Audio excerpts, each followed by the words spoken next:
오늘 우리에게 주시는 하나님의 말씀을 함께 보도록 하겠습니다. 주시는 말씀 마태복음에서 찾도록 하겠습니다.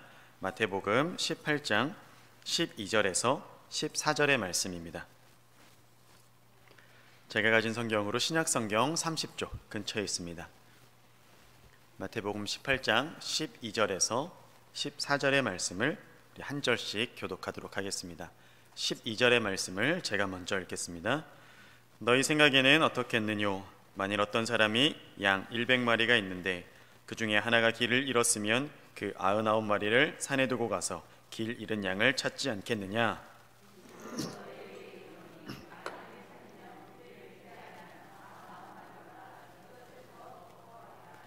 함께 읽겠습니다. 이와 같이 이 소자 중에 하나라도 잃어지는 것은 하늘에 계신 너희 아버지의 뜻이 아니니라. 아멘. 아멘. 오늘 이렇게 수요예배 나오신 우리 사랑하는 성도님들 환영하고 축복합니다. 우리 옆에 계신 분들 또 앞뒤에 계신 분들 인사하면서 오늘 예배를 하나님께 올려드리겠습니다. 잘 오셨습니다. 축복합니다. 환영합니다. 예수님의 이름으로 환영하고 축복합니다. 오늘 천국엔 아라비아 숫자가 없다라는 제목으로 하나님 은혜를 나누려고 합니다. 천국에 아라비아 숫자가 왜 없는지는 마지막에 나올 거예요. 그러니까 끝까지 잘 들어보시기 바랍니다.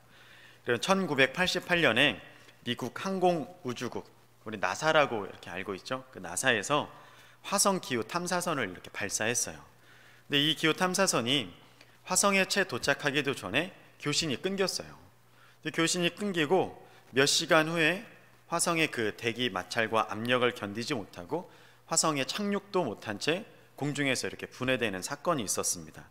그래서 나중에 이 나사에서 이것을 가지고 조사를 했어요. 왜 이것이 잘 발사가 됐고 궤도에도 잘 진입이 됐는데 이게 왜 이렇게 부서졌을까? 왜 분해되었을까? 조사를 해봤더니 화성 탐사선에서 데이터를 보내는 것은 국제법인 미터를 사용을 했어요. 그러니까 거리를 미터로 이렇게 잰 거예요. 1미터, 2미터 이렇게 잰 거죠. 그런데 그것을 계산하는 사람인 관제탑에서 이걸 받아서 미국식 표기로 바꾼 거예요. 야드. 이렇게 바꿔서 이렇게 잘못 오류가 생기게 되니까 이것이 얼마나 최첨단 기술이에요. 우주로 쏘아 올린 기술이지 않겠습니까? 근데 어떤 이는 미터로 이걸 계산하고 어떤 이는 이걸 야드로 계산하니까 당연히 오류가 생길 수밖에 없었죠. 그래서 이 화성 탐사선이 착륙도 못한 채 그렇게 부서지고 말았습니다. 근데 이런 일들이 한 번에 끝나는 일들이 아니었어요. 몇 차례 더 이런 일들이 있어서 인명사고까지 일어난 일들도 있었습니다. 1986년에 챌린저호라고 또 이렇게 우주로 발사된 그 우주선이 있었습니다. 근데 이것이 발사된 지 73초 만에 또 공중에서 터져버렸어요. 그때는 사람들도 이렇게 타고 있었습니다. 승무원들 9명이 전원 다 그 자리에서 죽고 말았죠. 근데 이것도 나중에 알아봤더니 설계하는 사람은 또 이것을 그 우주선의 이음새를 고무링 같은 걸로 이렇게 막아야 되는데 그걸 미터로 이렇게 계산을 한 거예요. 그런데 제작을 하는 사람은 또 미국식 표기인 피트 이걸로 계산을 하게 되니 여기서 또 오류가 생겨서 그렇게 우주선이 터지고 만 것입니다. 우리나라도 같은 경우가 있었어요. 1999년에 중국 상하이에서 이륙한 우리나라 항공사 화물기가 몇 분 만에 추락했어요. 이것도 동일한 이유였어요. 항공사 그 조종사는 미터법으로 이야기하고 중국에 있는 관제탑에서는 그걸 또 미국식 표기인 야드로 이렇게 받아들여서 이런 사고가 일어나게 되었습니다. 여러분 어떻게 이런 일이 있을 수 있을까 싶으시죠? 국제표기법이 엄연히 있는데 어떻게 이런 일이 있을까? 그렇게 싶은 생각이 들지 않으세요? 근데 뉴스에도 나왔고 사람도 죽어간 엄연한 사실이에요. 근데 우리가 평소에 그렇게 미터법이 우리 국제법으로 이렇게 알고 있다라고 해도 실상 사용되어질 때는 나한테 익숙한 거 쓰는 거예요. 원래 내가 쓰던 거, 나한테 익숙한 것이 나도 모르게 이렇게 사용되어질 때가 많이 있는 것이죠. 서로 다른 기준을 가지고 그 기준법을 그렇게 적용하게 되니까 이렇게 큰 대형 사고가 일어날 수밖에 없었던 것이죠. 사랑하는 여러분, 우리의 삶에 하나님 나라의 아름다운 열매 맺혀지기 원하세요? 우리 삶에 하나님 나라의 아름다운 열매가 맺혀지게 다들 원하시잖아요. 근데 올해 하나님께서 우리의 삶에 정말 천국의 아름다운 열매를 부어주시리라 믿습니다.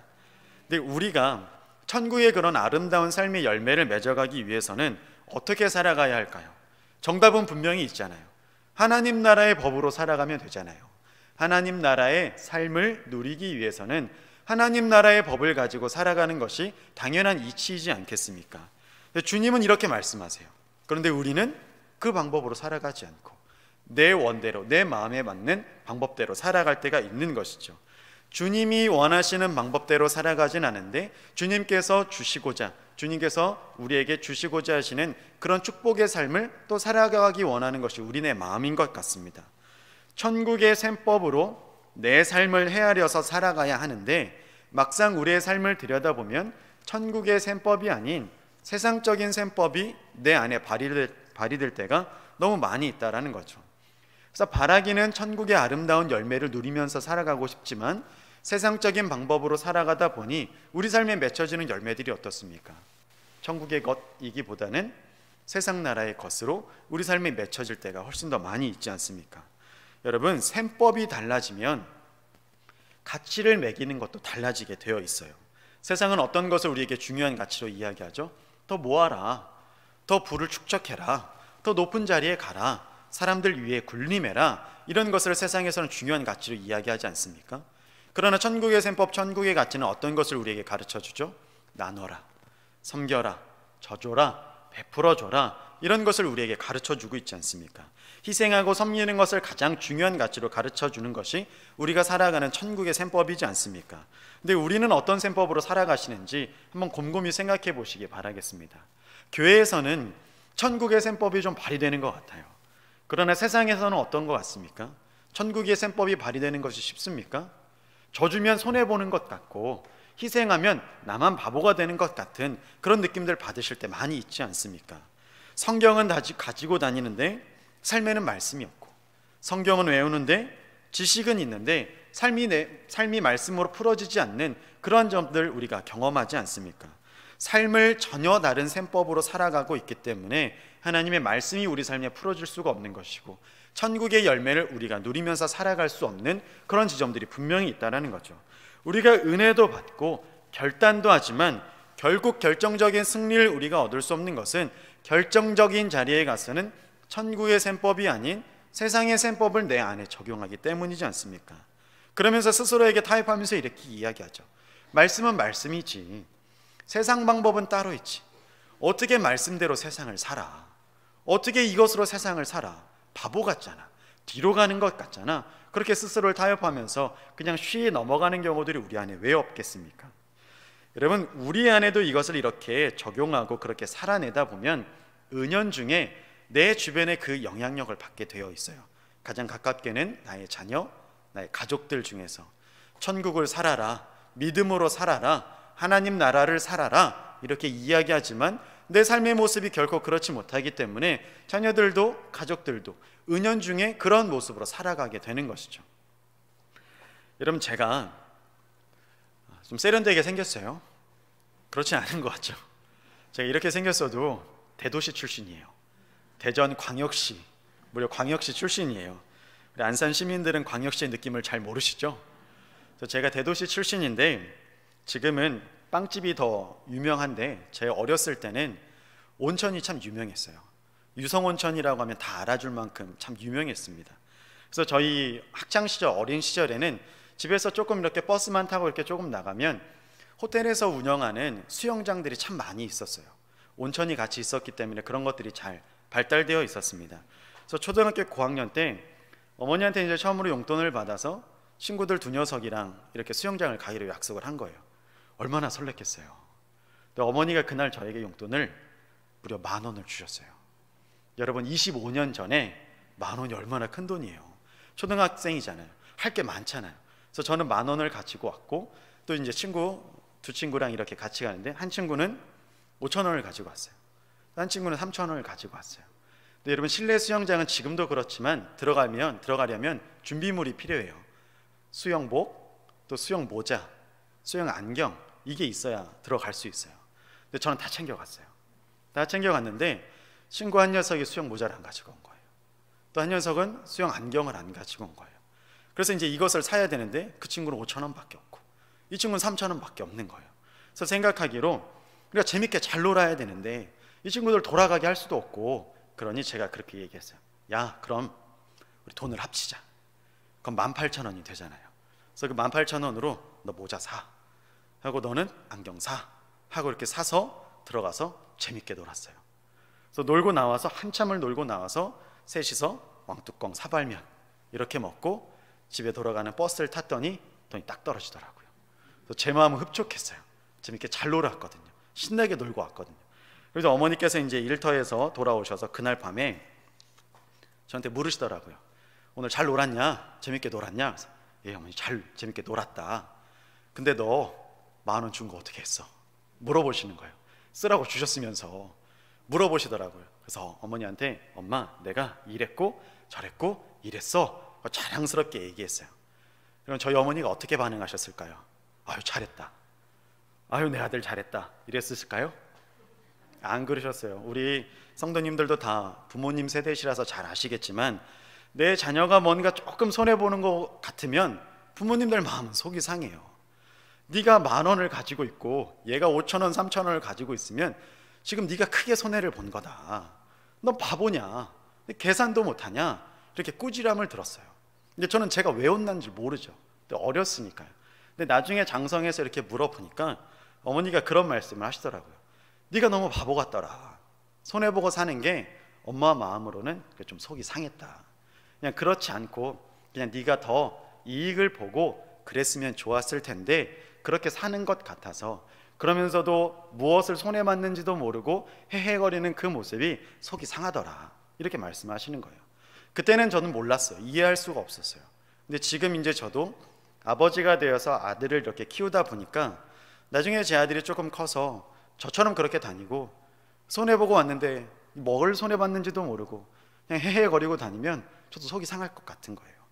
부모님들 마음이 그렇지 않습니까? 근데 우리는 천국을 살아내야 되는 그리스도인들이죠. 베풀고 나누고 섬기고 함께 즐거워하는 것이 좋은 가치라고 우리가 가르치지만 막상 그것이 내게 손해를 주게 되고 그것이 나에게 어떤 불이익을 주게 되면 마음이 상하는 것이 우리네 사람인 것 같습니다. 그것이 우리네 모습인 것 같은 거예요. 저도 늘 이런 위기에 서겠죠. 아이들에게 하나님 나라의 가치를 가르쳐 주려고 하고 믿는 사람으로서의 본으로 살아가라고 이야기하겠지만 나눠라 섬겨라 그러면서도 언젠가는 세상의 셈법이 발동하여서 너 왜 그랬냐 이런 모습들 저 안에서도 얼마나 많이 발견하겠습니까? 삶의 위기가 오고 어려운 일이 생기면 우리는 천국을 살아내기보다는 익숙한 것을 꺼냈을 때가 많은 거예요. 세상적인 방법으로 손해보고 살지 않으려고 하는 우리 모습을 발견할 때가 더 많은 거예요. 사랑하는 여러분, 오늘 읽은 말씀을 보면 예수님께서 분명히 말씀해 주고 계세요. 천국은 이와 같다라고 말씀하세요. 천국을 살아내는 것이 어떠한 것인지를 우리에게 밝히 말씀해 주고 있는데 성경에 이렇게 천국을 살아내는 비유의 말씀이 몇 가지가 있습니다. 그중 오늘 우리가 읽은 이 잃은 양의 비유, 이것은 대표적으로 천국을 살아내는 천국을 운영하시는 하나님 나라의 마음, 하나님 아버지의 마음이 어떤 것인지를 우리에게 밝히 보여주고 있습니다. 그러면서 예수님께서 우리에게 이렇게 시작하시는 거예요. 비유를 시작하시면서 우리가 먼저 물어보시죠. 우리 12절의 말씀을 한번 확인해 보도록 하겠습니다. 우리 12절의 말씀 함께 읽겠습니다.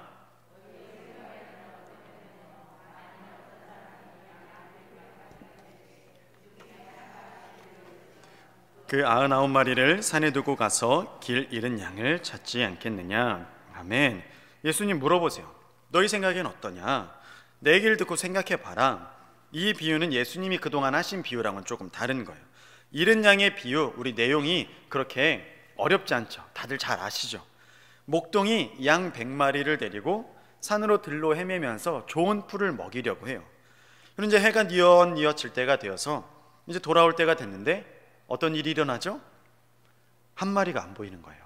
한 마리를 잃은 거예요. 그래서 이 목동이 어떻게 합니까? 99마리를 집으로 빨리 데리고 가서 안전한 우리에 가둬놓고 이제 한 마리를 찾으러 갑니까? 그렇지 않죠. 성경에 뭐라고 써 있습니까? 그냥 산에 두고 가서 잃은 양 한 마리를 찾는다라고 이렇게 표현하고 있습니다. 여러분, 99마리를 그냥 산에 두고 가서 한 마리를 찾는데요. 여러분 이해가 되세요? 나한테 100마리의 양이 있는데 한 마리를 잃었다고 99마리를 그냥 산에 놓고 그냥 그렇게 떠나는 사람이 어디 있습니까? 한 마리 찾겠다고 99마리를 잃어버릴 수도 있는 것 아닙니까? 이 99마리가 어떤 해를 당할지 어떻게 알 수 있겠습니까? 근데 그것을 잃어버린 즉시 그 자리에 이것을 놓고 한 마리를 찾으러 가는 것이 이 목동의 마음이에요. 그런데 이것을 예수님께서 물어보시는 거예요. 이런 일이 생기면 너네 그렇게 하지 않겠느냐? 이렇게 물어보시는 거예요. 여러분, 이것을 그냥 쉽게 이렇게 받아들일 수 있을까요? 우리의 셈법으로 생각을 해보세요. 나에게 100이라는 것이 있는데 어떻게 99를 버리고 하나를 찾으러 가겠습니까? 그 당시에 듣는 사람들도 똑같았을 거예요. 아, 이렇게 말씀하시니까 이게 맞는 거구나, 그렇게 생각하지 않았을 거예요. 지금 예수님 무슨 말씀을 하시는 거지? 어떻게 한 마리를 찾으려고 99마리를 손해보라고 하시는 거지? 다들 이렇게 생각했을 거예요. 왜냐하면 그동안 예수님 하신 비유는 그렇지 않았거든요.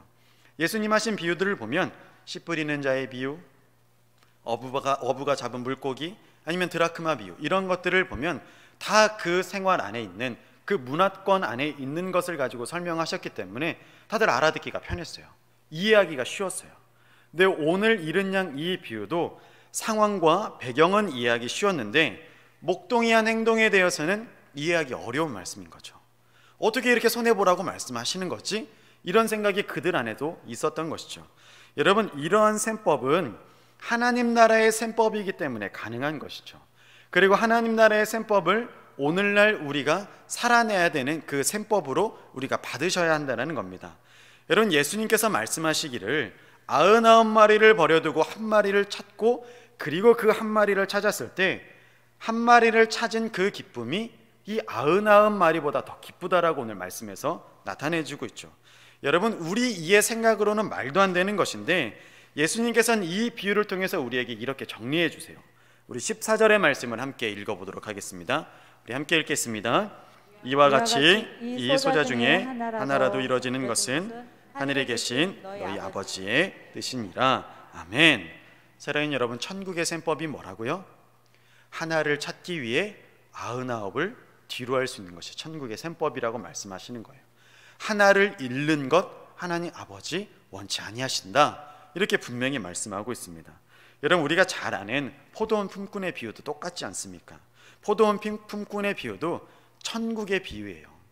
포도원 주인이 어떻게 합니까? 아침에 일찍 나가서 일꾼들을 찾아요. 그래서 일꾼들을 찾아서 이렇게 포도원에 들어가서 일을 시켜요. 그리고 3시간 있다가 또 오전 9시에 나가서 동일하게 해서 또 사람들을 들여보내요. 12시에 또 그렇게 해요. 오후 3시에 또 그렇게 해요. 그리고 마지막에 오후 5시에 또 그렇게 해요. 이제 오후 6시가 되면 일을 정리해야 돼요. 근데 새벽 6시, 오전 6시에 온 사람과 오후 5시에 온 사람과의 이 셈을 똑같이 쳐주는 거예요. 그러니 문제가 생기지 않겠습니까? 어떻게 아침 일찍 온 사람이랑 일을 마지막 1시간 한 사람이랑 동일한 계산법을 적용해서 이렇게 해줄 수 있겠습니까? 여러분, 이것이 성경에 이렇게 써 있고 남의 얘기니까 편하게 듣지, 여러분 내 얘기라고 생각해 보세요. 이게 여러분 얼마나 분통 터지는 일이에요. 우리가 가장 분노하는 게 어디예요? 불공정하고 불공평했을 때 우리가 가장 분이 나지 않습니까? 그런데 주인이 뭐라고 하냐면, 나중에 온 이 사람에게 너와 똑같이 주는 게 내 뜻이라고 말씀하는 거예요. 무슨 말이에요? 내 것으로 내가 내 뜻을 가지고 주는데 왜 네가 분내느냐, 이렇게 말씀하는 거죠. 여러분, 천국의 비유, 우리가 이해할 수 있는 비유도 있지만 불공정해 보이는 비유, 이해가 안 되는 그런 천국의 비유도 이렇게 말씀에 써 있다는 것이죠. 길 잃은 한 사람, 나중에 온 한 사람, 그 사람들을 소중하게 여기고 먼저 온 사람들과 동일하게 여겨주는 것이 하나님 아버지의 마음이라는 거예요. 사랑하는 여러분, 이런 마음으로 신앙생활하고 계세요? 이런 마음으로 세상을 살아내고 계세요? 하나님 아버지 마음이 이렇다는 거예요. 잃어버린 영혼을 더욱더 귀히 여기시는, 깨어진 영혼을 더욱더 귀히 여기시는, 없어도 그만인, 우리가 보기에는 아예 교회 안 나왔으면, 이 사람 안 봤으면 하는 그 영혼을 위해 거룩한 낭비를 하는 것이 하나님 아버지의 마음이라고 오늘 우리에게 이렇게 말씀해 주고 있지 않습니까? 근데 여러분, 우리는 마음이 자꾸 불편하죠. 저 사람 안 나왔으면 좋겠는데, 저 사람은 보고 싶지 않은데, 이런 마음이 우리 가운데 있을 때 있지 않습니까? 여러분, 저도 그런 마음이 참 많이 있었어요. 제가 청년 시절에 조금 방황을 해서 20살 때 오갈 곳이 없어서 아는 전도사님 집에서 한 1년 넘게 이렇게 살았던 적이 있었어요. 근데 오갈 곳이 없으니까 어떻게 되든 여기에서 그냥 붙어 있었어야만 했어요. 근데 저한테는 전도사님이 그렇게 잘 안 해주시는 거예요. 너무 엄했어요. 그런데 집에 놀러 오는 청년들, 집에 놀러 오는 학생들한테는 그렇게 잘해 주시는 거예요. 꼭 저를 시켜서 지금 가서 저 친구한테 뭐 기타를 알려줘라, 지금 저 친구한테 가서 뭘 사줘라, 지금 문자를 보내라, 이런 것들을 꼭 이렇게 시키시는 거예요. 그리고 계속 품어라, 낮아져라 이렇게 하시는데 20살인 저는 반항심이 오히려 더 생기더라고요. 잘 따라지지가 않더라고요. 나한테는 그렇게 엄히 대하시면서 다른 이들한테는 그렇게 친절하고 사랑을 베푸시는 게 제가 좀 질투가 많이 났던 것 같아요. 제 부족함이 보이고 제 사랑 없음이 보이면 어김없이 드럼 스틱을 가지고 제 허벅지를 그렇게 때리셨어요. 얼마나 어린 마음에 상처가 되고 속이 상했겠어요.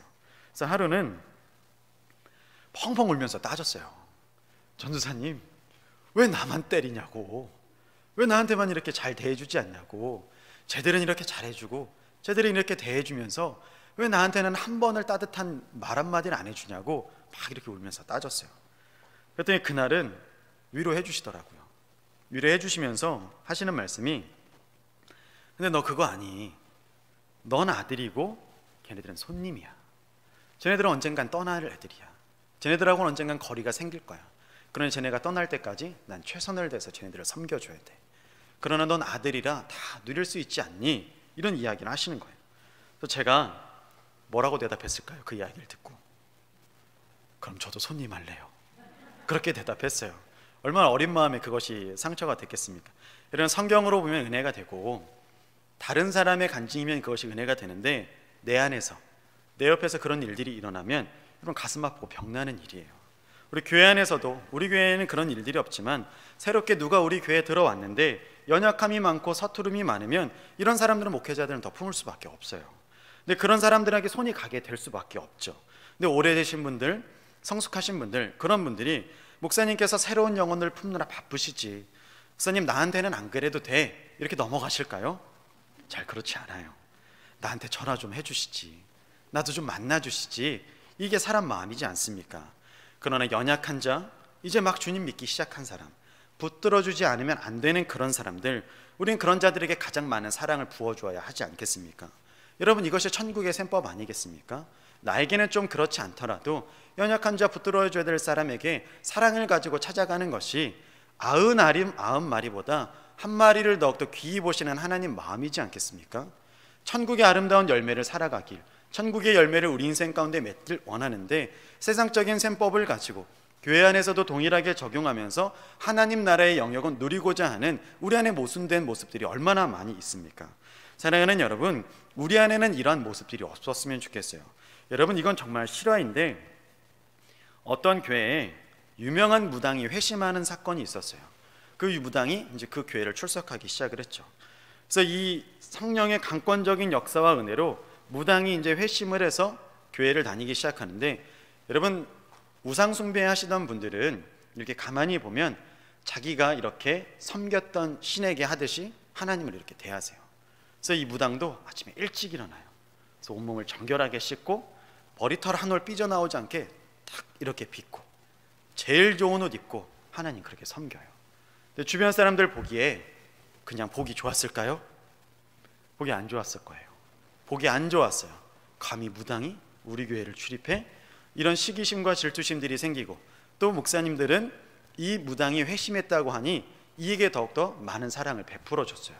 그래서 교회 안에서 이런 작은 소동들이 일어났다가 어느 날 교회에 큰 행사가 있게 되었는데, 이 무당이 자기도 예수님 섬기고자, 교회를 섬기고자 하는 마음으로 주방으로 이렇게 들어간 거예요.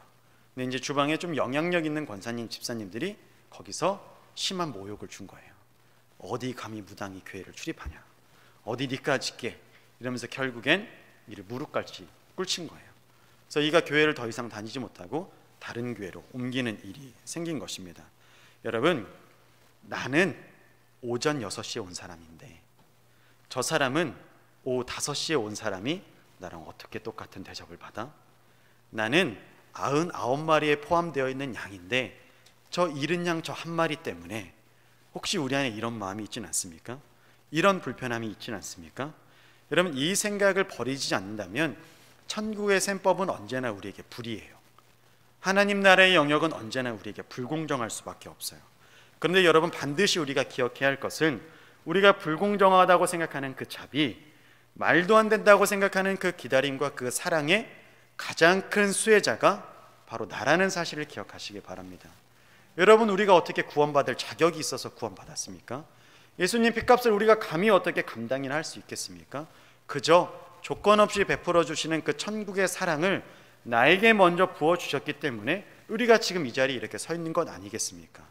그러나 그 은혜를 쉽게 잊죠. 그 은혜를 잊은 채 나는 오전 6시에 온 사람이야, 나는 99마리로 목자 곁에 있었던 사람이야, 이런 마음으로 그 일은 한 사람을 우리가 비방하고 있지는 않습니까? 불공정하다고 하진 않습니까?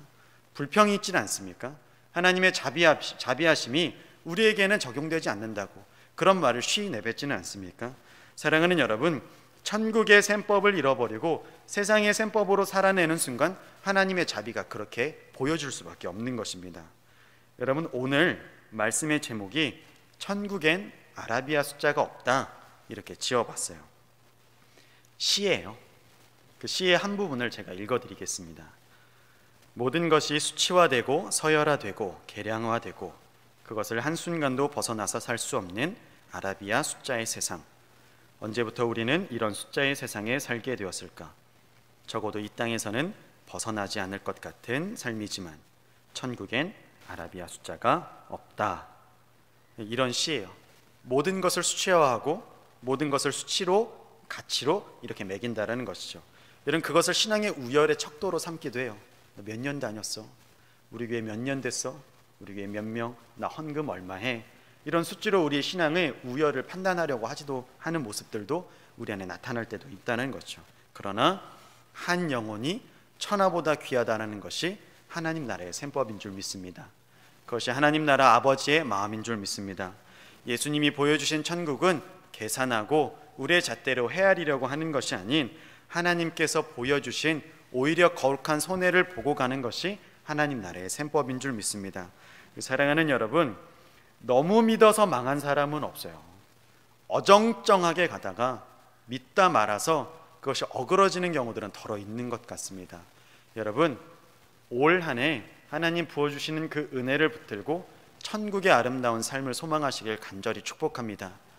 천국에서 주시는 그 열매를 누리시길, 천국의 셈법이 우리 안에 발동되어서 예수님 따라가신 그 길을 잘 같이 걸어갈 수 있는 우리 귀한 성도님들 되시길 예수님의 이름으로 축원합니다. 기도하겠습니다. 사랑의 하나님 아버지, 감사드립니다. 우리가 천국의 셈법, 예수님의 방법으로 이 세상을 살아가기 원합니다. 하나님, 그 모습으로 살아갈 때 세상에서 미움을 받기도 하고 세상에서 조롱을 받기도 합니다.